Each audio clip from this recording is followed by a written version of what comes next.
নিরামিষ দিনের আরেকটা রান্না নিয়ে চলে এলাম। কি করব কিছু বুঝতে পারছিলাম না, তাই ভাবলাম আজকে একটা সহজ রান্নাই করি। আজকে করব আলু পোস্ত। অনেক দিন আলু পোস্ত খাওয়া হয়নি। আমি যেভাবে আলু পোস্তটা করি সেভাবেই তোমাদের সাথে শেয়ার করলাম। প্রথমেই কিন্তু আলুগুলোকে আমি চৌকো চৌকো করে কেটে ভালো করে জলে ধুয়ে নিলাম।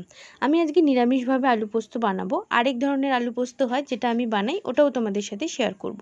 তারপরে কিন্তু পোস্তটাকে প্রথমে শুকনো খোলায় মিক্সিতে ঘুরিয়ে তারপরে কিন্তু একটু জল দিয়ে আর তাতে কাঁচা লঙ্কা দিয়ে আমি পোস্তটাকে ব্লেন্ড করে নিলাম। এতে কিন্তু পোস্তটা খুব মিহিভাবে ব্লেন্ড হয়। তারপরে কড়াইতে তেল গরম করে তাতে একটু কালো জিরা ফোড়ন দিয়ে কুচিয়ে রাখা আলুগুলো দিয়ে আর কাঁচা লঙ্কা দিয়ে নুন হলুদ শুকনো লঙ্কার গুঁড়ো দিয়ে ভালো করে নাড়াচাড়া করে নিলাম। ভাজতে ভাজতেই কিন্তু আলুটা অনেকটা সেদ্ধ হয়ে যায়। এরপরে কিন্তু আলুটা যখন আধা ভাজা হয়ে এলো, তারপরে আমি এতে অ্যাড করলাম পোস্ত বাটাটা। ভালো করে পোস্ত বাটা দিয়ে কষানো হয়ে গেলে তারপরে মিক্সি ধোয়া জল দিয়ে তাতে কিন্তু অল্প পরিমাণ জল দিলাম, কারণ এটা বেশি ঝোল হয় না, একটু মাখা মাখা হয়। দেখো আমার আলু পোস্তটা রেডি হয়ে গেছে। তোমরা এইগুলো এরকমভাবে কারা কারা খাও আমাকে জানিও। আর আমার ভিডিওটা কেমন লাগলো অবশ্যই জানিও। কথা বলতে বলতে আলু পোস্ত রেডি। উপর দিয়ে একটু সর্ষের তেল দিয়ে দিলাম, এতে স্মেলটাও ভালো আসে, টেস্টটাও খুব সুন্দর হয়। আমার ভিডিওটা ভালো লাগলে লাইক শেয়ার সাবস্ক্রাইব অবশ্যই করো।